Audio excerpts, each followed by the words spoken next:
بسم اللہ الرحمن الرحیم نحمدہ ونصلی ونسلم علی رسولہ الکریم اما بعد۔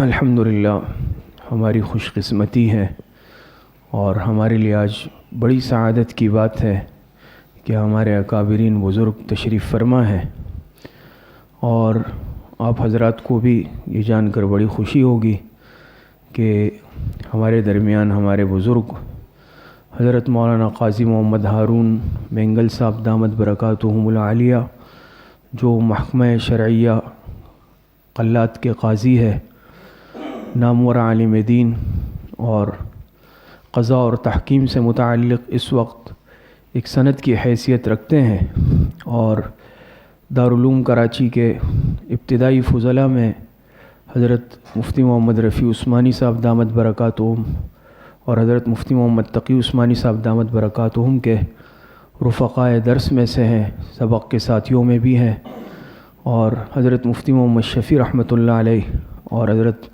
مفتی رشید احمد صاحب رحمۃ اللہ علیہ کے تلامذہ میں سے ہیں۔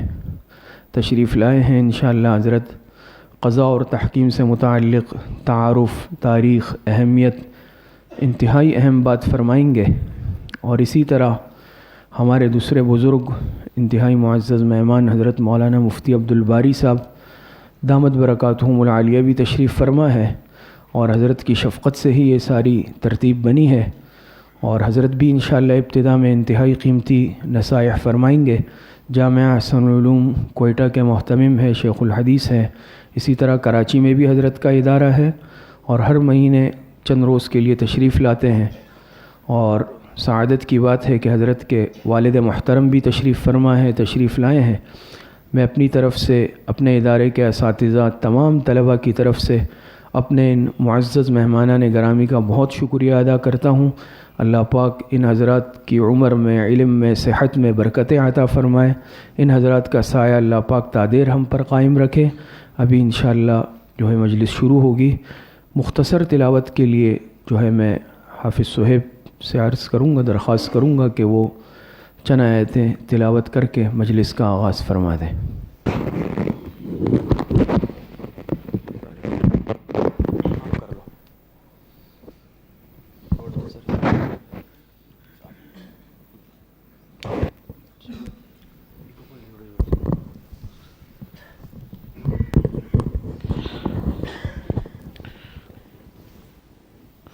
أعوذ بالله من الشيطان الرجيم. بسم الله الرحمن الرحيم. يوم يقوم الروح والملائكة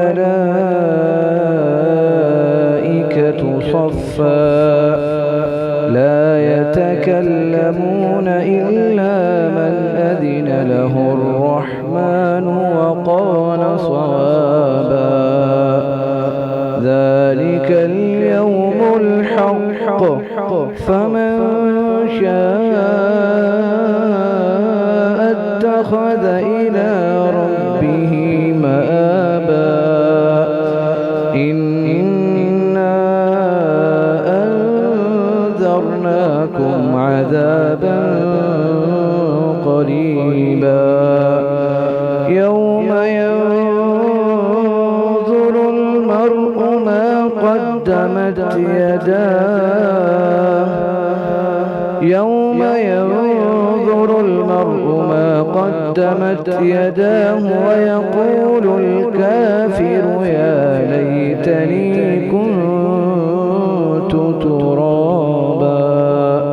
صدق الله العظيم.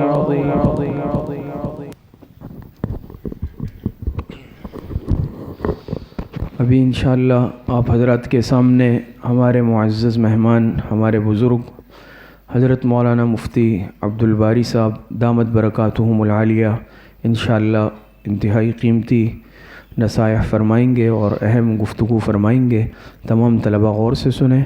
اس کے بعد انشاءاللہ حضرت قاضی صاحب دامت برکاتہم کا تفصیلی بیان ہوگا۔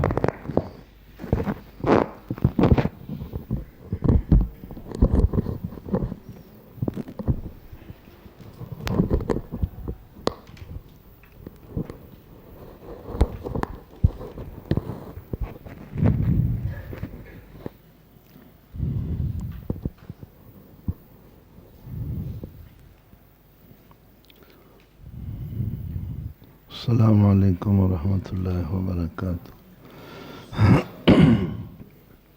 نحمده ونصلي على رسوله الكريم، اما بعد فاعوذ باللہ من الشیطان الرجیم، بسم اللہ الرحمن الرحیم۔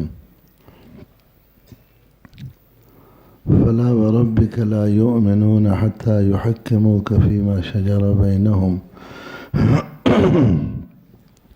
ثم لا يجدوا في أنفسهم حرجا۔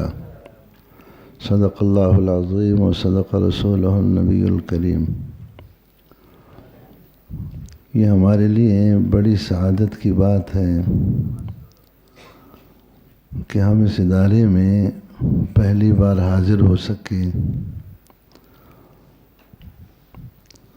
حضرت مفتی محمد قاسم صاحب اور ان کے بھائی ہمارے یہاں تشریف لائے تھے کوئٹہ میں، بڑی طلب سے کہ محکمہ قضاء سے متعلق اور تحکیم سے متعلق ہمارے اساتذہ اور طلبہ کی حضرت قاضی صاحب دامت برکاتہم کچھ رہنمائی فرمائیں۔ پھر یہاں کراچی میں بھی تشریف لائے تھے، تو میں نے ان سے وعدہ کیا تھا کہ میں تو حضرت کا ایک خادم ہوں، حضرت کے مقابلے میں بالکل جاہل آدمی ہوں، مگر حضرت سے میں عرض کروں گا ایک دفعہ ضرور لے آؤں گا یہاں۔ بڑے درجات کے جو طلبہ ہیں اور اساتذہ کرام ہیں وہ اس بات کو بخوبی جانتے ہیں کہ علم شریعت میں علم قضاء کی جو اہمیت ہے وہ ریڑھ کی ہڈی کی حیثیت اس کو دی گئی ہے۔ امیر المومنین جو ہوتا ہے مسلمانوں کا حاکم، شرعی امیر المومنین، وہ بھی محکمہ قضاء کا پائبند ہوتا ہے۔ آپ حضرات بخوبی جانتے ہیں کہ اللہ جل شانہ نے اس کائنات کو اسی لیے بنائی ہے کہ اللہ تعالیٰ کی حاکمیت اس میں قائم کی جائے۔ حقیقی حاکمیت تو ہے، عملی حاکمیت نظر آ جائے کہ اللہ تعالیٰ حاکم ہے اور جتنے انسان دنیا میں ہیں وہ سب محکوم ہیں۔ اس کے لیے انتہائی مختصر عرض کر رہا ہوں، ٹائم کم ہے، حضرت آپ حضرات کے سامنے اصولی باتیں پیش فرمائیں گے۔ اس کے لیے شروع دور سے، دور فاروقی رضی اللہ تعالیٰ عنہ سے لے کر ماضی قریب تک جو محنتیں ہوئی، جو کوششیں ہوئی، انفرادی طور، اجتماعی طور، کہیں کامیاب، کہیں ناکام، کہیں کم کامیاب، مختلف طریقوں سے یہ رائج چلتے رہے۔ جب سے پاکستان میں مدارس کا سلسلہ اللہ تعالیٰ نے منظم فرمایا، وفاق المدارس کا ادارہ بن گیا، حضرت مفتی محمد صاحب رحمۃ اللہ علیہ کے دور میں اور دوسرے جو ہمارے اکابر تھے، یہ تخصصات کا نظام شروع ہوا۔ مجھے یاد ہے حضرت مفتی رشید احمد صاحب رحمۃ اللہ علیہ، میں نے وہن تخصص پڑھی ہے حضرت کے پاس۔ حضرت فرماتے تھے کہ تخصص کا یہاں کام سب سے پہلے میں نے شروع کیا۔ مفتی محمد شفیع صاحب رحمۃ اللہ علیہ نے مجھے کہا کہ میرے بیٹوں کو آپ افتاء کی کچھ مشق کروا دیں۔ تو ہمارے جو دو بزرگ ہیں دارالعلوم کے اکابر ہیں، میں نے ان کو دارالعلوم میں تخصص تو نام نہیں تھا، یعنی کچھ مشق افتاء کروانا شروع کیا۔ پاکستان میں حضرت فرماتے تھے میرے علم میں سب سے پہلا ادارہ ہے اور سب سے پہلے استاد اور شاگرد، اس کا وجود بھی نہیں تھا یہاں۔ یہاں جو ہے نا ہمارے یہاں چونکہ اکثر علمی جتنے بھی سلسلے ہیں ہندوستان سے پہلے افغانستان کی طرف سے یہاں آئے ہیں۔ چند سال پہلے جب ہمارا زمانہ تعلیم تھا، منطق اور فلسفہ اتنا زیادہ مدارس میں رائج تھا کہ یعنی اس کو کوئی دیکھنے سے اس کا تعلق ہے. بوڑھے علماء کو آپ پوچھ سکتے ہیں کہ یعنی کتنی اس پر محنت ہوتی تھی اور اس وقت اس کی ضرورت بھی تھی. یہ ہندوستان کا جو علم دارالعلوم دیوبند کا ہمارے پاس آئے تو تقسیم کے بعد آیا یہاں. تو اس کو جو ہے نا اب تک صدی بھی پورا نہیں ہوا. اس وقت جو تخصص الحمدللہ ہر مدرسے میں رائج ہے، آپ دیکھ رہے ہوں، یہ اللہ تعالیٰ کی بہت عظیم نعمت ہے، علماء کے لیے بھی اور عوام کے لیے بھی، اس میں کوئی شک نہیں ہے. مجھے خود یاد ہے جب ہم نے موقوف علیہ دور حدیث پڑھا، حضرت تو ہم سے بہت متقدم ہے، میں اپنے زمانے کی بات کر رہا ہوں، 80-81 تقریباً. تو یا تو مفتی محمود صاحب رحمۃ اللہ علیہ کو لوگ مفتی سمجھتے تھے، یا حضرت مفتی محمد شفیع صاحب رحمۃ اللہ علیہ کا نام مفتی تھا. ایک دو اور تھے مجھے یاد نہیں، یعنی کوئی مفتی نہیں ہوتا تھا پاکستان میں. اب تو ماشاءاللہ اللہ تعالیٰ کے فضل سے اگرچہ ہم جیسے نالائق مفتی ہیں مگر ان میں اچھے لوگ بھی ہیں ماشاءاللہ، جو باقاعدہ فقہ کو سمجھتے ہیں، سمجھاتے ہیں، خود اس پر عمل کرتے ہیں، دوسروں کو عمل پر لانے کی کوشش کرتے ہیں. اس سے پہلے مجھے خود یاد ہے جب کوئی مسئلہ کسی کو ضرورت ہوتا تو جو افغانستان سے چھپے ہوئے فتاویٰ تھے، فارسی میں اکثر تھے، ساری بدعات کا گڑھ ہے افغانستان تھا اس زمانے میں، ابھی بہت کم ہے. تو یہ جتنے فتاویٰ تھے یہ بھرے ہوئے تھے ان بدعات سے. تو جس مولوی کے پاس بھی کوئی مسئلہ لینے کے لیے جاتا تھا تو وہی فارسی فتاویٰ کھولتے تھے، اس میں ساری چیزیں لکھی ہوئی تھی جو ہمارے بھائی آج کل بڑے رونق سے کرتے ہیں، سب اس میں لکھے ہوئے تھے. ایک عجیب سراسی مگی اور ایک عجیب، ہر مسجد کا امام. ابھی تو آپ دیکھتے ہو نا کہ تبلیغی جماعت میں بھی ماشاءاللہ عوام کو یہ ذہن دیا جاتا ہے کہ بھئی ہر مولوی سے مسئلہ مت پوچھو، مفتی سے پوچھو، کچھ شد و بدھ اس کو ہوگی. اور الحمدللہ اردو فتاویٰ اتنے منظم ہوئے اور اس طرح سے ان پر کام ہوا کہ کئی چیزیں اختلاف سے بھی نکل گئی الحمدللہ، کہ سب ہمارے حلقے میں تو کم سے کم ان پر اتفاق ہو گیا کہ بھئی یہ مسئلہ ایسا ہی ہے.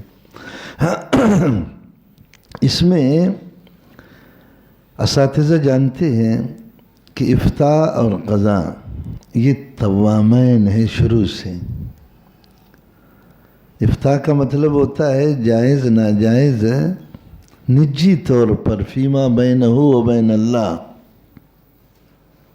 کسی کو بتلایا جائے یا خود اس کو سمجھا جائے.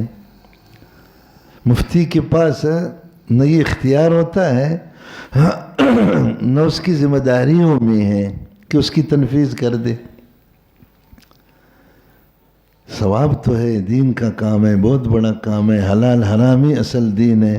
علامہ شامی رحمۃ اللہ علیہ مقدمہ میں لکھتا ہے، یہ جو افتاء پڑھنے والے ساتھی ہیں، کہ اگر آپ تفسیر کے ماہر ہو جائیں گے، حدیث کے ماہر ہو جائیں گے، دوسرے فنون کا نام لیتا ہے تو زیادہ زیادہ ایک واعظ ہوں گے، مقرر ہوں گے. اصل دین حلال حرام کو کہتے ہیں، وہ تو فقہ میں ہے. یعنی ایک نجی حیثیت سے تو اس کے بغیر چارہ نہیں ہے. مگر اللہ تعالیٰ کی حاکمیت کو ہم نافذ کریں، اس کا افتاء سے کوئی تعلق نہیں ہے. جو اصل مقصود ہے اس کائنات کا، اس کا تعلق قضاء سے ہے. پہلے زمانے میں تو با اختیار قاضی ہوتے تھے، جیسے آج کل جج ہے ہماری عدالتوں کا، انتظامیہ بھی اس کے ماتحت کام کرتی ہے. اس کے بعد سلسلے جو اسلامی حکومتوں کے کم ہو گئے تو نجی طور پر یہ کام ہوتے رہے، مگر اس کے بھی بڑے اثرات تھے کہ جب دو مسلمان خود آتے تھے ایک عالم کے پاس کہ ہمارا فیصلہ کرو، کسی صرف دیوانی مقدمات میں نہیں، فوجی مقدمات میں بھی شروع سے سلسلہ چلتا رہا. ان کے فیصلے کرتے تھے، وہ دونوں فریق مان لیتے تھے بغیر ڈنڈے کے. یہ جب سے یہ قصہ ذرا کمزور ہوا، اسلامی حکومتوں کی قوت نفاذ کا مسئلہ ہے. اسلامی حاکم نہیں ہے تو قوت نفاذ اسلام کا کدھر اس کے پاس ہے؟ وہ تو اسی چیز کو نافذ کرے گا جس چیز کو وہ ضروری سمجھتا ہے۔ تو ہمارے اداروں نے اس طرف سے بالکل بے توجہی اختیار کی کہ بھئی ہمارے بس میں نہیں ہے کسی سے منوانا، نہ فوج ہمارے پاس ہے، نہ پولیس ہمارے پاس ہے، نہ کوئی قوت تنفیذ ہے، ایک جمہوری ملک ہے اور ہم ایک عام لوگ ہیں۔ ہم تو ایک تنظیم اگر یہ کام کر سکے، سیاسی تنظیم، تو شاید اس کے بس میں، ہمارے بس میں نہیں ہے۔ اس کا نقصان یہ ہو گیا کہ ہمارے اپنے گھر میں کئی ایسی چیزیں داخل ہو گئی کہ ہم اس کو اس راستے سے آسانی سے حل کر سکتے تھے۔ باہر جانے کی ضرورت نہیں، ہمارے یہ چھوٹا سا محلہ ہے، اس میں بھی کم سے کم ہر تیسرے گھر کے 10 مقدمات عدالت میں ہوں گے، اور وہ بھی 10 سالوں سے چل رہے ہوں گے۔ چونکہ جس چیز کا ماحول نہ ہو، رواج نہ ہو، تو لوگ اس کی طرف کہاں متوجہ ہوں گے؟ یہ کام بالکل ہی یوں سمجھو نہ ہونے کے برابر ہو گیا۔ اللہ تعالیٰ حضرت قاضی صاحب دامت برکاتہم کو جزائے خیر دے دیں، چونکہ پوری زندگی حضرت کی قضا میں گزری ہے، پوری زندگی ان کو اتنے اس معاملہ کی تجربات ہیں۔ یہ کتاب میں بھی آپ لوگ مشاہدہ کر سکتے ہیں جو حضرت کی کتاب، اس میں تو بالکل نمونہ خروارے جو ہے نا، تھوڑے سے چیزیں آ گئی ہے اس میں۔ تو حضرت نے مہربانی فرمائی، یہ کام وہاں کوئٹہ میں شروع کیا۔ قبائلی لوگوں میں ابھی بھی ذہنی طور پر، عقیدتی طور پر جتنی اسلام کی وقعت ہے، شہری لوگوں میں بہت کم ہے اس کے مقابلے میں۔ ایک دفعہ ایک فیصلے میں حضرت نے مدعالے سے کہا کہ بھئی تم پر قسم آئے گی، اور مجھے فرمایا مسجد میں جاؤ اس کو قسم دے دو۔ کوئی میرا خیال 3 کروڑ 3.5 کروڑ روپے کا ان کا پیسوں کے حساب سے دعویٰ تھا، بڑی بلڈنگیں تھی اور کاروباری لوگ تھے۔ جب میں ان کو مسجد میں لے گیا، وضو کروایا، وہاں قرآن کریم سامنے رکھا، جیسے طریقہ ہوتا ہے قسم دینے کا، ذرا ڈرا کر کے کہ بھئی اللہ کا کلام ہے، اس میں جھوٹ سے آپ اٹھائیں گے تو یہ ہوگا وہ ہوگا، اور اگر آپ قسم اٹھائیں گے تو یہ جائیداد سب آپ کو مل جائے گی، نہیں اٹھائیں گے تو جائیداد آپ کے ہاتھ سے نکل جائے گی۔ آپ یقین کریں گے اس پر اتنا اثر ہوا، وہ دوڑ کر رونا شروع ہو گیا۔ بہت بڑا موٹا طاقتور پٹھان تھا۔ میں نے کہا میرا تو 3 کروڑ 3.5 کروڑ تو کوئی معنی نہیں رکھا، اگر ساری کائنات بھی مجھے مل جائے، ساری کائنات، تو بھی میں اللہ کے پاک کلام پر اس کے لیے ہاتھ نہیں رکھوں گا کہ یہ مجھے مل جائے۔ میں لعنت کرتا ہوں دنیا پر، دنیا میں کیا رکھی ہے؟ میں خود حیران ہو گیا کہ بھئی ہم ملا لوگ ہیں، زندگی اسی کام میں، ہمارے اندر بھی اتنی اہمیت نہیں، اتنی عظمت نہیں ہے۔ تو میں نے ان سے کہا کہ دیکھو جائیداد تو تم سے جائے گی، کہ جائے تھی تو بھلا جائے، میں قرآن پر ہاتھ نہیں رکھ سکتا۔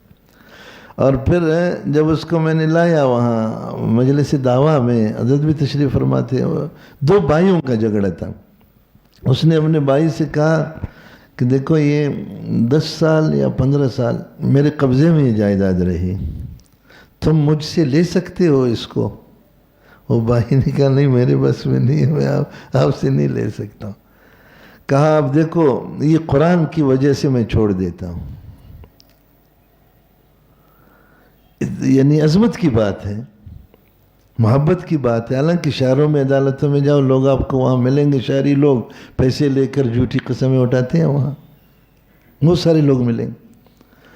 تو حضرت نے یہ سلسلہ وہاں شروع فرمایا۔ سب سے پہلا میں شاگرد حضرت کا رہا، میں نے پڑھا حضرت سے، جو ہے نا، پھر دوسرے علماء تشریف لائے اور یہ کام الحمدللہ وہاں چل گیا۔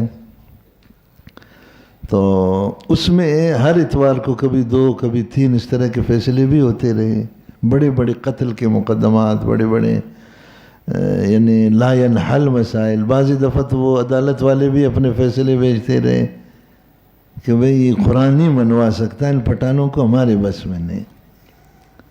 ایک دفعہ ایک فیصلہ ہے، میں بیٹھے ہوئے تھے، مفتی مختار الدین شاہ صاحب دامت برکاتہم، آپ حضرات نام سے واقف ہوں، وہ اپنے عملہ کے ساتھ کوئٹہ آئے ہوئے تھے، وہ وہاں تشریف لائے مجلس میں، بہت سارے لوگ بیٹھے ہوئے تھے۔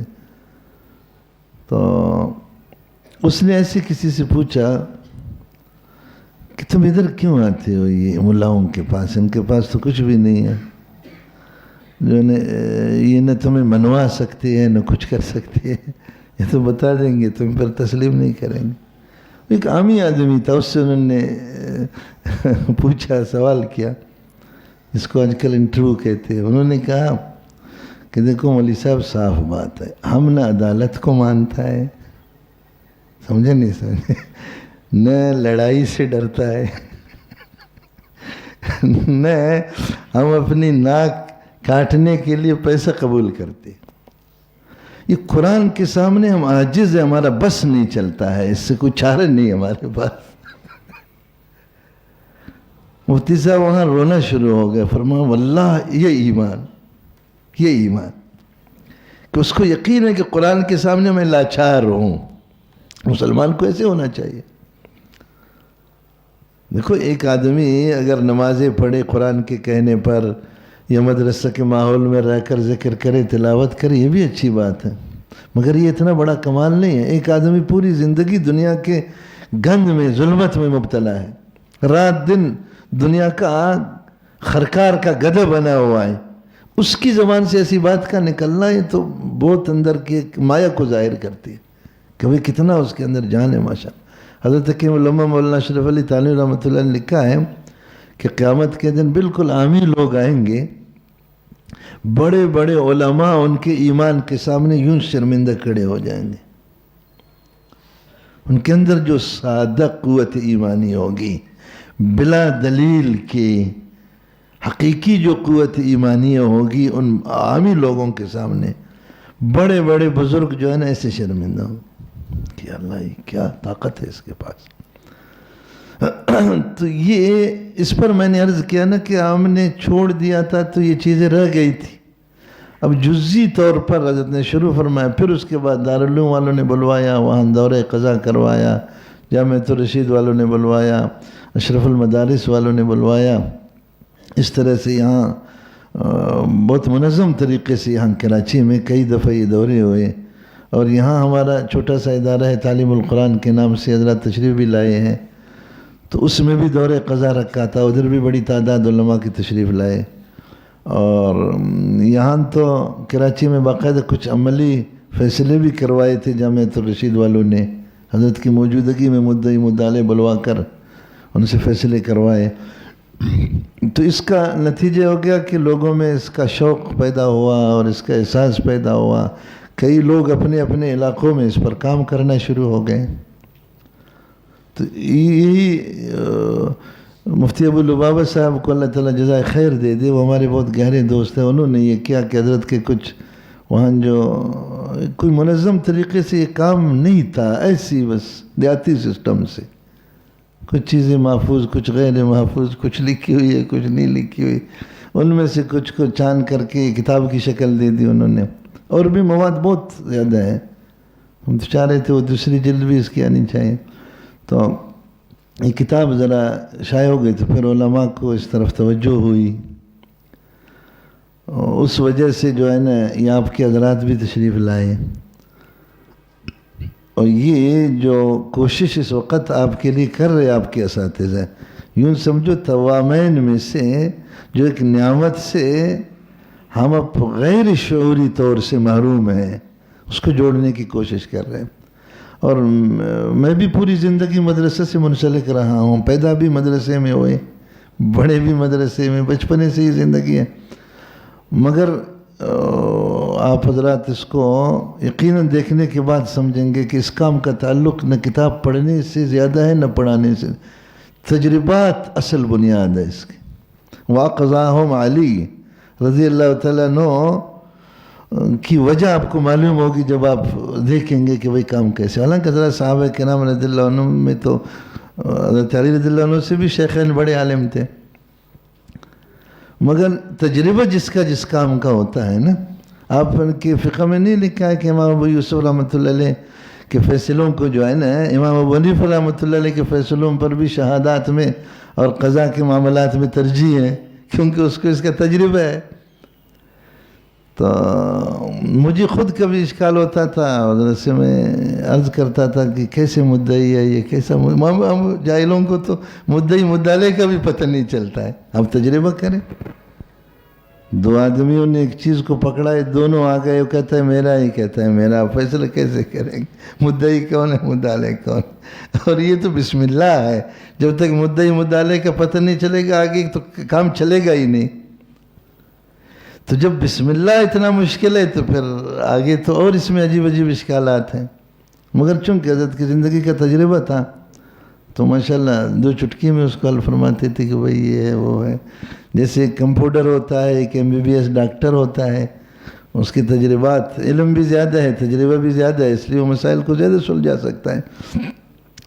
تو یہ 2 باتیں میری یعنی پوری غیر مرتب باتیں میں نے کی ہیں کہ اس کا خلاصہ ہے 2 چیزیں آپ سمجھیں. ایک تو یہ ہے کہ یہ توامین تھے. جب ادھر افتاء کا کام آیا، چونکہ اسلامی حکومتیں منظم نہیں تھی اس لیے افتاء کو تو ہم نے پکڑا اور قضا ہم سے رہ گئی. حالانکہ افتاء کے ساتھ شروع سے اس کو جوڑنا چاہیے تھا. کوئی اس سے غیر نہیں ہے، کوئی بعید چیز نہیں ہے، بالکل قریب چیز ہے. اور اس کا نقصان یہ ہو گیا، میں نے عرض کیا نا کہ ہمارے اپنے گھر میں ہمارے اپنے مقتدی بھی ہمارے اس فیض سے محروم ہو گئے، بلکہ ہم خود بھی کئی چیزوں میں مجبور ہو گئے کہ اپنے فیصلے باہر لے جائیں، جرگوں میں لے جائیں، عدالتوں میں لے جائیں. اور دوسری بات میری گزارشوں کا یہ ہے کہ آج بھی ہم اپنے ان بزرگوں کے تجربات سے، ان کے علوم سے اور ان کے کوششوں سے اگر فائدہ اٹھانا چاہیں تو عالم آدمی کے لیے کوئی مشکل نہیں ہے. مبادیات تو سب وہی ہیں جو ہدایہ میں لکھے ہوئے ہیں. شامیہ میں تو ماشاءاللہ آپ اور تحقیق سے اس کو پڑھ رہے ہیں. بس صرف اس کو ذرا جوڑ لگانا ہے، ترتیب دینی ہے. دسترخوان کے نسخے یاد کیے، اب ایک باورچی کے پاس رہ کر کہ پہلے کون سی چیز ڈالنی ہے، پھر کون سی، پھر کس طرح ڈش بنانا ہے. اتنی دیر ہے.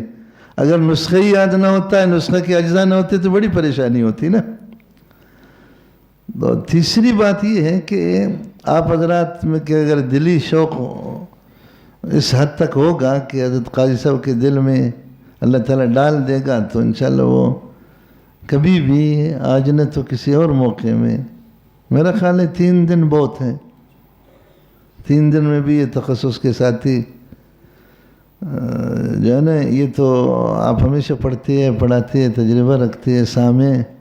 سامع میں جتنی جان ہوگی نا تو متکلم میں اسی طرح کی قوت اندر پیدا ہوگی. آپ نے نہیں دیکھا شوقی طالب کے لیے استاد کتنا مطالعہ کرتا ہے، کتنے سمجھانے کی کوشش کرتا ہے. جو بالکل صوفی استاد ہوگا بھی وہ مجبور ہوگا کہ وہی کسی طرح سے اس کے لیے تیاری کرے. تو اگر آپ حضرات جو ہے نا دل سے اس کا شوق پیدا کریں گے اور محبت سے، میں بھی حضرت کی خدمت میں درخواست کرتا ہوں. آپ حضرات کے اساتذہ نے تو پہلے عرض کیا ہے کہ حضرت کسی ٹائم وقت فارغ کر کے جو ہے نا 2-3 دن آپ حضرات کو ذرا رہنمائی فرمائیں. اور بلکہ مفتی ابوالبابا صاحب تو فرما رہے تھے کہ اگر یہ بالکل تخصص کے نصاب میں شامل کرتے یہ کتاب، کیونکہ اس میں زائد باتیں بہت تھوڑی ہے، یعنی تاریخ قضا وغیرہ ہے، وہ بھی ضروری ہے، بہت تھوڑی ہے. اصل تو اس کے جو فیصلے ہیں کہ بھئی مدعی آیا کیا کیا اس کے ساتھ، مدعلے آیا کیا کیا اس کے ساتھ. ادھر فرضی بھی آپ بنا سکتے ہو. 2 طالب جو ہے نا تخصص کا ایک مدعی بنے، بلکہ فرضی بنانے کی ضرورت نہیں. طالب بھی تو ہر آئے دن لڑتے ہیں چھوٹی چھوٹی چیزوں پر چھوٹی اور بڑی تو برابر ہے.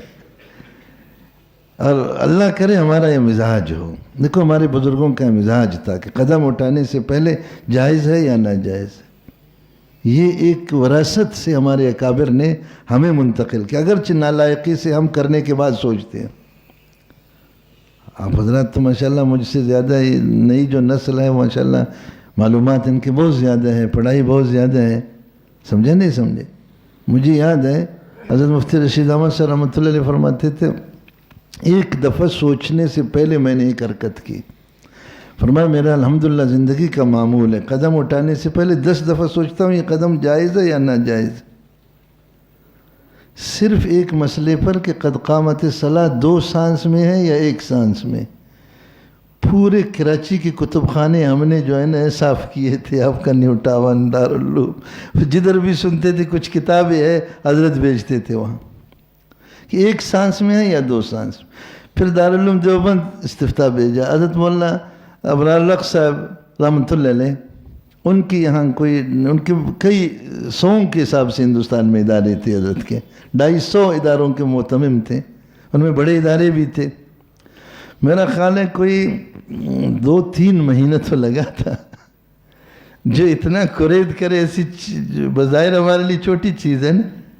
حضرت فرماتے تھے چھوٹی نہیں ہے. دیکھو آمین ہے کہنا حنفیہ کے نزدیک بھی زور سے جائز ہے. صرف اولا و غیر اولا کا مسئلہ ہے. امام بیہقی نے لکھا کہ جانبین سے اتنی کتابیں لکھی گئی کہ اس سے 70 الماریاں بھر سکتی ہے 70 کثرت کے لیے. یعنی بے شمار کتابیں اس پر لکھی گئی. اور ہمارے فقہ میں لکھا ہے جو مستحب کا مذاق اڑائے کافر ہو جائے گا. حضرت فرماتے تھے معمولی چیز ہے نہیں، بڑی چیز ہے. فرمایا ایک دفعہ مجھ سے بغیر سوچے کام ہو گیا. 30 سال گزرا ہے، ہمیشہ یاد آتا ہے دل میں ایک سمجھو کہ دکھ پیدا ہو جاتی. وہ یہ تھا کہ ہمارا ہمسایہ جو ہے نا بینک کا ملازم تھا. میں گیا اس نیت سے کہ ہمسایہ ہے اس کا حق ہے کچھ الیک سلیک کرو. میں نے اس کی گھنٹی بجائی.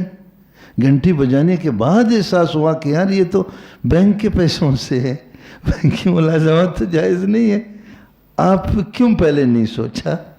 فرمایا بھائی 30 سال گزر چکا ہے، یہ تکلیف مجھ سے ختم نہیں ہوتی.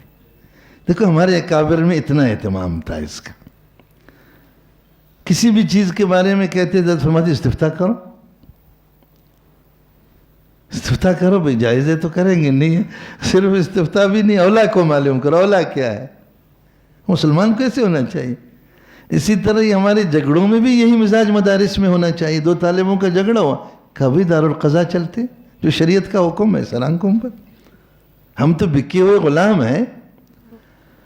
ہمارے جیسے ذات کا اللہ تعالیٰ مالک ہے، ہمارے افعال کا بھی تو اللہ تعالیٰ کو ہم مالک تسلیم کر لیں نا کہ جیسے اس کی مرضی ہے ویسے کرے.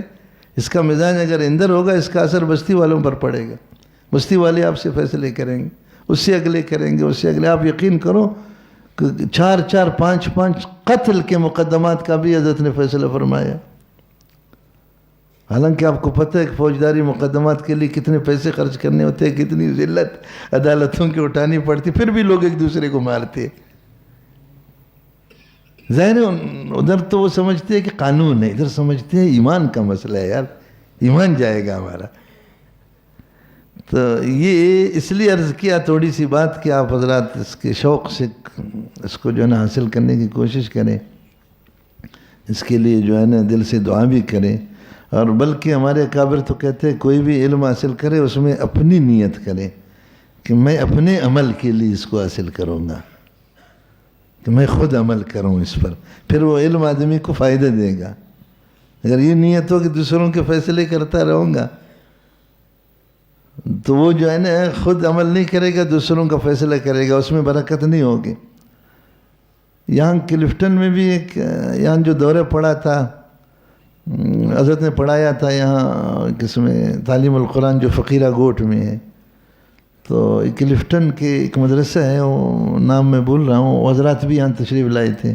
پھر حضرت کو مجھے بلوایا تھا، وہاں ہم گئے تھے. انہوں نے ایک دن وہاں رکھا. کبھی ماشاءاللہ اچھا کام انہوں نے کیا تھا. قرطبہ نا وہ مولوی صاحب نے دکھا ماشاءاللہ. وہ بھی کافی حضرت قاضی صاحب سے بھی باتیں انہوں نے لی کہ بھئی یہ کس طرح سے اس کام کو، وہ پورے علاقے کو انہوں نے ایسے شکنجے میں لایا ہوا ہے. ماشاءاللہ علاقے والے مولوی صاحب سے اپنے فیصلے کرواتے. اور جو ہے نا دوسرے جو جھگڑے وگڑے ہوتے ہیں انتظامیہ سے متعلق وہ بھی ان سے رجوع کرتے. انہوں نے کہا تھا کہ ہندو لوگ بھی جس علاقہ میں ہیں وہ بھی ہماری بات کو اہمیت دیتے ہیں کہ وہی مولوی صاحب جو کہے گا ہم وہی کریں گے. اور آپ اپنے اساتذہ کا شکریہ بھی ادا کریں. دیکھو نا یہ تو ہماری نالائقی ہے کہ ماشاءاللہ اتنا بڑا ادارہ ہے، اتنا پرانا ادارہ ہے، کبھی آنے کی توفیق نہیں ہوئی، معلوم ہی نہیں تھا. اپنی جہالت کی وجہ سے حضرات کا میں بہت شکر گزار ہوں کہ ہمیں متعارف کروایا. آپ جیسے جو ہے نا ماشاءاللہ علماء اہل دین اہل اللہ سے ملاقات ہوئی ہم تو اس کو اپنی مغفرت کا ذریعہ سمجھتے ہیں. آپ حضرات کی برکت سے اللہ تعالیٰ ہمیں بھی ہدایت نصیب فرمائے, امت کو بھی ہدایت نصیب فرمائے, ہمیں بھی اپنی رضا عطا کرے, آپ کو بھی اپنی رضا عطا کرے. کوئی 20 منٹ سے زائد ہو گئے جو میں بات کر رہا ہوں, بھی حضرت کچھ ضروری باتیں آپ حضرات سے فرمائیں گے. وآخر دعوانا الحمدللہ رب العالمین.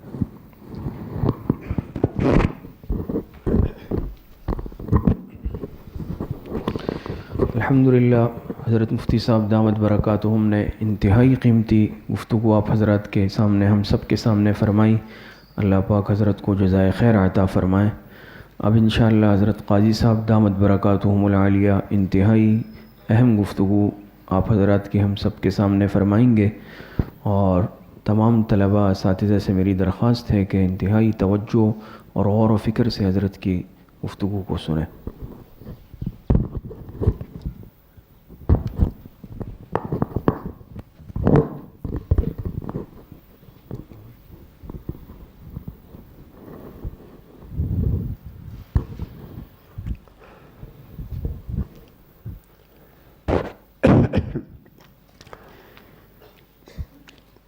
بسم اللہ الرحمن الرحیم. نحمدہ ونصلی علی رسولہ الکریم, اما بعد, فاعوذ باللہ من الشیطان الرجیم. بسم اللہ الرحمن الرحیم. یا داؤد انا جعلناک خلیفۃ فاحکم بین الناس بالعدل. صدق اللہ مولانا العظیم و صدق رسولہ النبی الکریم. میرے محترم اساتذہ کرام اور عزیز طلباء, السلام علیکم ورحمۃ اللہ وبرکاتہ. میرے بارے میں جو حضرات نے کچھ فرمائے یہ سارے کے ساری باتیں ہیں. میں کچھ میں نہیں, میں ایک جاہل آدمی ہوں, صرف تجربہ کار ہوں. باقی علم اللہ تبارک و تعالیٰ نے جن حضرات کو جو دیا ہے, یا آپ حضرات جو علم حاصل کر رہے ہیں, وہ میں اس سے تقریباً خالی ہوں. اس لیے مجھے آپ ان کے مقابلے میں ان کے خاک پاس سمجھے. میں ایسا آدمی نہیں ہوں. صرف میں نے بتا دیا آپ کو کہ میں تجربہ, جیسے ایک حکیم ہوتا ہے ڈاکٹری پڑھ کر کے پھر اس پر عمل کرتا ہے تو وہ تجربہ ہی ہوتا ہے. اس کے بعد وہ تجربہ زیادہ اس کام دے گا. اور وہ کہتے ہیں فصل لا تسل حکیم وصل المجرب, کہتے ہیں مجرب کے سے پوچھو, حکیم سے مت پوچھو. حکیم تو جو کچھ اس نے پڑھ لیا, جو کچھ نے دیکھ لیا اسی کو نقل کرتا ہے. تجربہ کار نے جو کچھ کیا اس کو آپ کے سامنے بتا دے گا. تو میرے محترم دوستوں, یہ قضا کے سلسلے میں جو حضرت مفتی صاحب نے جو تفصیل بیان فرمائی, میں اس سے بڑھ کر آپ کو کچھ نہیں بتا سکتا. اصل یہ ہے کہ اسلام کو اللہ تبارک و تعالیٰ نے پیغمبروں کے ذریعہ عوام کے لیے بھیجا. پیغمبروں سے حکم فرمایا یہ لوگوں میں تبلیغ کر کے اس پر عمل کروائے. اب تبلیغ کرنا جو ہے آپ حضرات الحمدللہ کر رہے ہیں, پڑھ رہے, لوگوں کو پڑھا رہے, علم پھیلا رہے ہیں, یہ سب کچھ ہو رہا ہے. لیکن عملاً اس پر ظاہر ہے کہ آپ نہیں کر سکتے.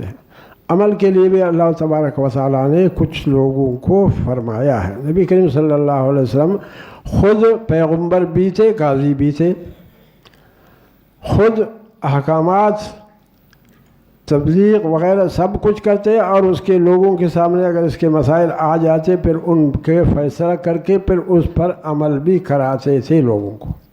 یہ قضا جو ہے کیا ہے, وہ عمل کرانے والا ادارہ ہے, باقی کچھ نہیں. ورنہ وہی مسئلہ ہے جو آپ فتویٰ میں, جیسے مفتی صاحب نے تفصیل سے بتایا فرمایا کہ بھئی فتویٰ اور قضا میں کیا فرق ہے. فتویٰ یہ ہے کہ آپ کے سامنے ایک آدمی اپنا مسئلہ پیش کرتا ہے, سچ ہے یا جھوٹ ہے, آپ کو اس سے کوئی تعلق نہیں. جو الفاظ لکھ لیتا ہے ان الفاظ کو سامنے رکھ کر آپ کو فیصلہ کرنا ہوگا. آپ ان سے سر منہ انحراف نہیں کر سکتے. جھوٹ ہے تو پھر بھی اسی کے مطابق آپ کو فیصلہ کرنا ہوگا, سچ ہے بھی اسی کے مطابق فیصلہ ہوگا. قضا ایسا نہیں.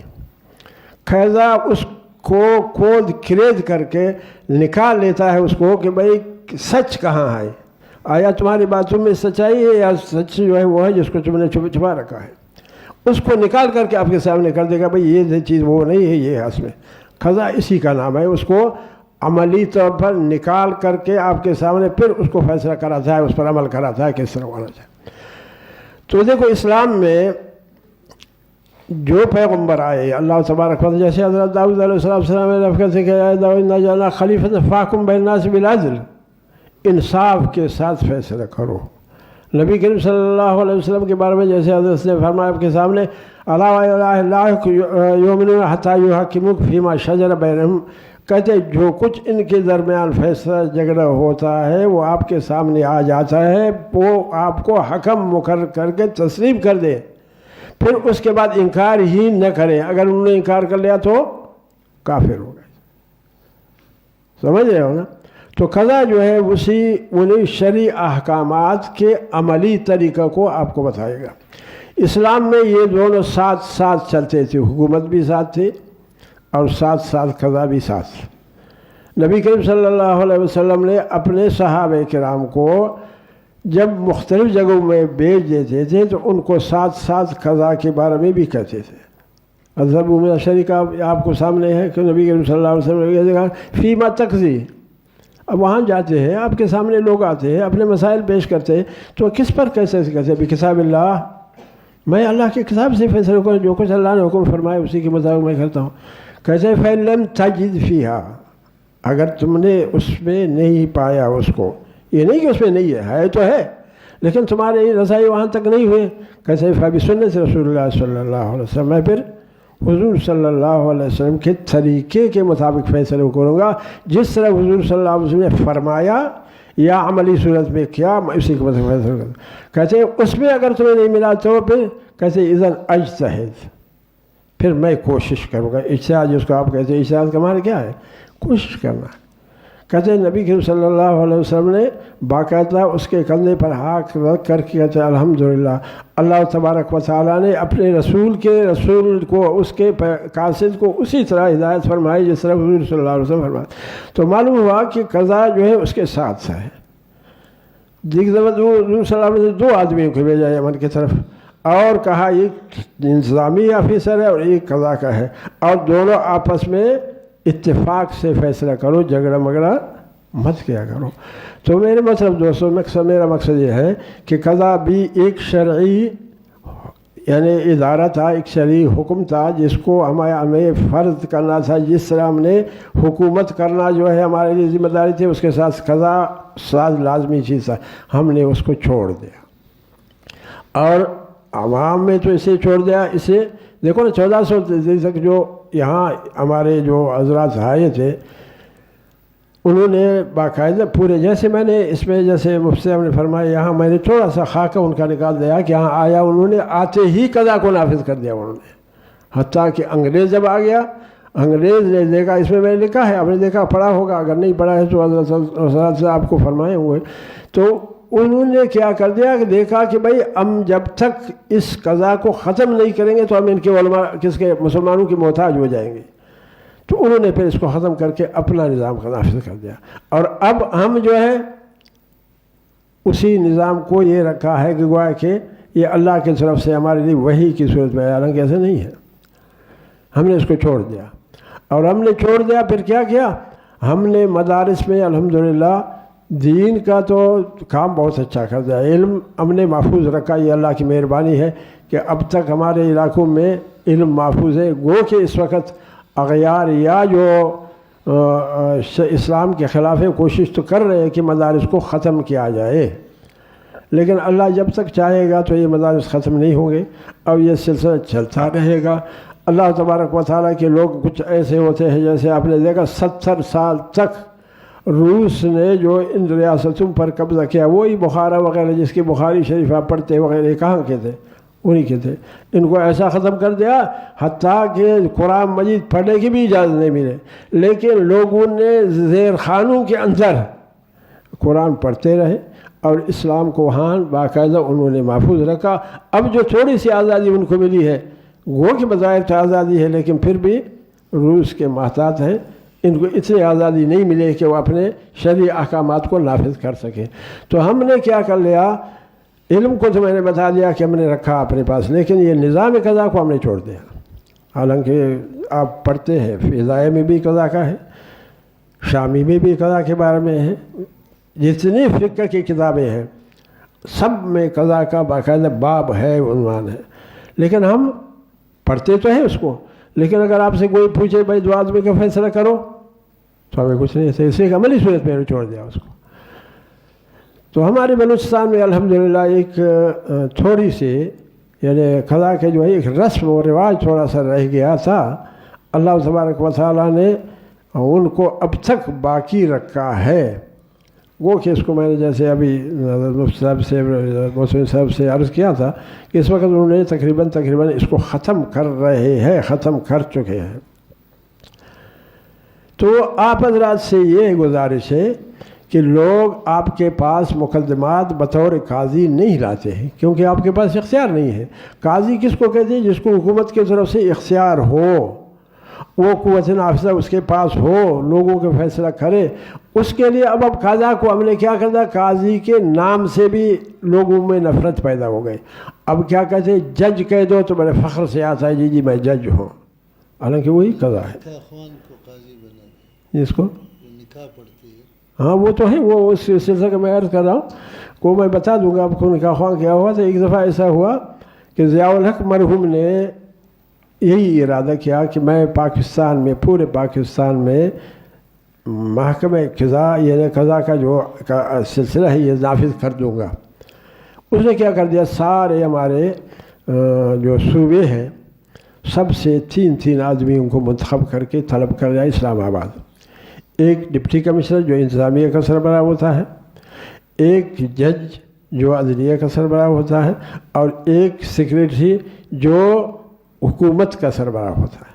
ہر صوبہ سے، کراچی سے یعنی سندھ سے بھی بلایا، ہمارے بلوچستان سے بھی 3 آدمیوں کو بلایا، صوبہ سرحد سے بھی 3 آدمیوں کو بلایا، کشمیر سے بھی، اور یہ آدمی یہاں ہمیں پھر یہ بلوچستان میں ایک کیا انہوں نے مجھے بھی ساتھ بلایا کہ بھئی یہاں قضا ہے، قضا کے سلسلے میں ہمارے ہائی کورٹ کو لکھا کہ جی کسی آدمی کو، سمجھدار آدمی کو بھیجو، تو انہوں نے مجھے بھجوا دیا۔ یہ آج کل جو یہ جو لوگوں کو پکڑ تکڑ کرتا ہے جاوید اقبال، جسٹس جاوید اقبال جو اس وقت نیب کا سربراہ ہے نا، یہ بھی میرے ساتھ تھا، یہ رجسٹرار تھا ہائی کورٹ کا، میں اور یہ دونوں سے 4 آدمی وہاں سے گئے، اور وہاں سے صوبہ سرحد سے 4 آدمی کو سوات سے بھی بلایا تھا۔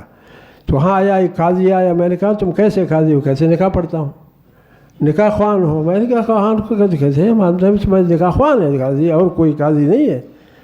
تو وہ بیچارہ رو گیا کہ آپ لوگوں کیا فیصلے بھی کرتے ہیں قاضی؟ میں نے کہا قاضی تو ہے، فیصلے کرتے ہیں آپ۔ تو آج کل جو ہے نکاح خوان کو ہی قاضی کہتے ہیں اور کچھ نہیں۔ ایک دفعہ ایسا ہوا کہ کچھ اسلام آباد میں آپ کو پتہ ہے شرعی جو وہاں ادارے ہیں، جامعہ ہے شریعہ، ان میں جو ہے کچھ جو کیا ہے جج ہے ان کو بلاتے ہیں، وہاں تربیت دیتے ہیں قضا سلسلے میں بارے میں۔ تو وہاں سے گٹھرینی جو ہے ان کو بھیجا کہ بھائی جائیں بلوچستان میں جا کے دیکھو نظام قضا ادھر ہے۔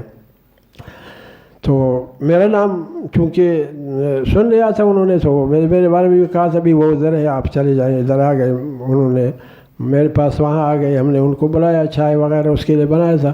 اس کے بعد میں نے تھوڑا سا بلوچستان کے قوانین کے بارے میں ان کو بتا دیا کہ بھئی بلوچستان میں کس قسم کی عدالتیں ہیں اور کیا کیا اختیارات ہیں ان کے۔ میں نے اس کو بتا دیا کہ فلان جگہ میں یہ عدالتیں اس قسم کی چل رہی ہے، فلان جگہ میں اس قسم کی عدالتیں، فلان جگہ میں اس قسم کی عدالتیں، فلان جگہ میں نے بتا دیا اس کو۔ پھر اس کے بعد میں نے کچھ تشریح بتایا، ان کا شکریہ ادا کیا۔ میں نے کہا بھئی آپ لوگوں کا بہت بہت شکریہ کہ آپ بلوچستان جیسے ادارے میں آ کر کے یہاں آئے، تو آپ لوگوں کو یہ بھی پتہ چلا کہ یہ قاضی بھی کچھ لوگ ہیں، یہ بھی کچھ ہے۔ تو ایک عورت جج تھی ان کے ساتھ تھی، کراچی کی تھی، مجھے نام تو یاد نہیں رہتا ہے۔ تو اس نے کہا قاضی صاحب ہم نے تو سنا تھا کہ قاضی ہوتے ہیں، لیکن ہمیں پتہ نہیں تھا کہ آپ کے طرح کے بھی قاضی ہوتے ہیں۔ یعنی ہم تو نکاح خواہ قاضیوں کو ہم نے دیکھا تھا، باقی یہ اس طرح کے قاضی کہ یہ سارے قوانین اس کو معلوم ہو اور عدالتیں سارے اس کو معلوم ہو، کیسے ہم نے ایسے قاضی نہ سنا تھا نہ دیکھا تھا. تو مطلب یہ ہے کہ قاضی آج کل کس کو کہتے ہیں؟ کہتے ہیں نکاح خوان کو. نکاح کا قاضی کے ساتھ کیا فیصلہ اس کا؟ نام کیوں قاضی رکھا؟ بہرحال تو اس وقت آپ کے بلوچستان میں نہیں بلکہ پورے پاکستان میں اور بلکہ پوری دنیا میں قاضیوں کو جج کہتے ہیں. اور ججوں کے اختیارات بھی آپ دیکھ رہے ہیں اور ججوں کے فیصلے بھی آپ کے سامنے ہیں. پہلے کچھ جج ہوتے تھے، آج کل تو ججوں کا نام بھی بدنام کر دیا.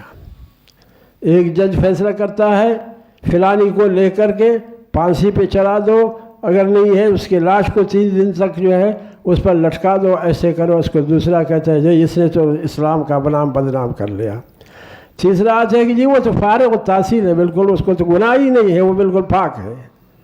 تو آپ مجھے بتا دیں کہ وہ جج ہے، یہ کوئی فیصلے ہیں. ایک کہتا ہے کہ گناہ گار ہے اس کو یہ سزا ہو، دوسرا کہتا ہے اتنا پاک ہے کہ اوپر چڑھاؤ اس کو. تو یہ اس لیے کہ یہ شریعت کے مطابق فیصلے نہیں کرتے، قانون کے مطابق فیصلے کرتے ہیں. سمجھ رہے ہو نا؟ تو ہم نے الحمدللہ ابتدا جو ہم نے تربیت قضا کا جو ہم نے ابتدا شروع کیا وہ کس وقت 1981 میں دارالعلوم کراچی سے. اس وقت میں قاضی تھا لسبیلا میں. حضرت مولانا مفتی محمد تقی صاحب عثمانی صاحب اللہ اس کو حیاتی دے دے، اللہ نے اس کو بچایا لوگوں کی شر سے. تو انہوں نے یہاں محکمہ قضا ضیاء الحق کا وقت تھا، تو انہوں نے کہا کہ بھئی ہمیں تربیت قضا کی ضرورت ہے، ہمارے علماء ہیں ان کو کچھ سیکھنا ہے. انہیں باقاعدہ پورے اشتہارات دیے سے پاکستان میں، اور علماء وہاں سے جمع ہوئے تھے. وہاں مجھے بھی بلایا گیا تھا. ہمارا ایک سینئر قاضی تھا، ممبر مجلس شورا وقت اسلامی نظریاتی کونسل کا ممبر تھا، حضرت قاضی سعد اللہ صاحب، جس نے شرعی قانون شہادت بنا کر کے اسلامی نظریاتی کونسل میں پیش کیا، لیکن انہوں نے اس کو بھی اس کا حلیہ بگاڑ کر کے نافذ کر دیا. اس وقت قانون شہادت شرعی تو ہے لیکن اس میں شریعت کچھ نہیں ہے. شرعی ہے، نام تو شرعی ہے لیکن اندر کچھ ہی نہیں. میں کچھ عرض کروں گا کہ اس میں کیا کیا تھا. تو ہم نے یہاں الحمدللہ 1 مہینے تک مجھے پھر انہوں نے نہیں چھوڑا، اور قاضی سعد اللہ صاحب کو بھی نہیں چھوڑا ہائی کورٹ والوں نے کہ بھئی آپ وہاں کیوں گئے ہو. یہ جیسا آپ دیکھ رہے ہو نا، اس وقت بھی کوئی بات شریعت کے مطابق کرو، دوسرے دن مدرسات پر آ جاتے آپ کے وہاں فلانی نے کیوں یہ کام کر دیا. تو اس طرح انہوں نے مجھے تو نہیں چھوڑا. بہرحال 10 دن تک میں نہیں آ گیا. میں وہاں بات کی چھٹی تھی میری، تو 10 دن میں نے 1-2 مقدمہ باقاعدہ عملی صورت میں، یعنی ان کو عرضی دعویٰ سے جواب دعویٰ، قانون شہادت گواہ کے بیانات اور فیصلہ لکھوا دیا ان کو. تو مدرسہ مولانا تقی صاحب نے کہا، اس کو دیکھا، مجھے کہا قاضی صاحب آپ نے تو باقاعدہ اس کو یہ قانون کے مطابق بنا کر کے دے دیا. میں نے کہا جناب جب تک ان کو نہیں دیکھیں گے تو آپ کیسے سمجھیں گے اس کو.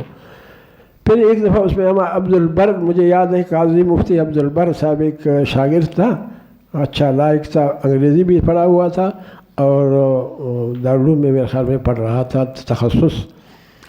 اس نے ان کو لکھا، تو میں نے اسے لکھوا دیا سب کو باقاعدہ. اسے گیا تھا کسی جج اس میں وکیل کے پاس کہ بھئی آپ لوگوں کے بڑے شہرت ہو گیا کہ کیا تربیت قضا ہے فلانے، آپ لوگوں نے کیا سیکھا کیا. اس نے آ کر کے اس کو دیا، کہتے یہ جی ہم نے سیکھا. اس نے کہتے ہیں اس کو پڑھ کر کے کہا بھئی یہ تو دیکھیے جج نے، کوئی جج اس طرح فیصلہ لکھواتا ہے تو آپ لوگوں نے اس پورے جج کے مطابق فیصلہ لکھا ہے. کہتے ہم نے تو یہی پڑھا. آپ کہتے قضا کیا ہے کس طرح. تو اس لیے مطلب یہ ہے کہ یہ لوگوں کو یقین ہی نہیں ہوتا تھا کہ قضا کیا ہے، قضا کس طرح. بہرحال تربیت ہو گئے. اس میں مجھے یاد ہے کہ ضیاء الحق نے جب ہمیں بلایا وہاں کہ میں شریعت قضا نافذ کروں گا، تو ایک جج تھا ٹھوانا مجھے یاد ہے، اس کا نام تو یاد مجھے لاہور کا تھا، ڈسٹرکٹ جج تھا. اس نے کھڑے ہو کر کے ضیاء الحق کے سامنے، تو اس نے کہا ضیاء الحق سے کہا کہ ایک تو یہ ہے کہ آپ کہہ رہے تھے قضا نافذ کروں گا، یہاں ہمارے پاس تربتی آدمی نہیں ہے جو شریعت کے مطابق فیصلہ کر سکے. ایک تو یہ ہے کہ ہمارے پاس ان کا قصور یہ نہیں ہوتا ہے. دوسری بات اس نے کہا جی اس پہ اخراجات بہت آ جاتے ہیں. ضیاء الحق صاحب نے سن لیا اس کی بات ختم کرنے کے بعد ضیاء الحق نے کہا دیکھو جہاں تک آپ کا یہ کہنا ہے کہ ہمارے پاس تربیت یافتہ اشخاص نہیں ہے، یہ غلط ہے. مجھے یہ یاد ہے، میں تو حیران ہوں اس بندے خدا کو اس کو مجھے یاد تھی. اس نے کہا دیکھو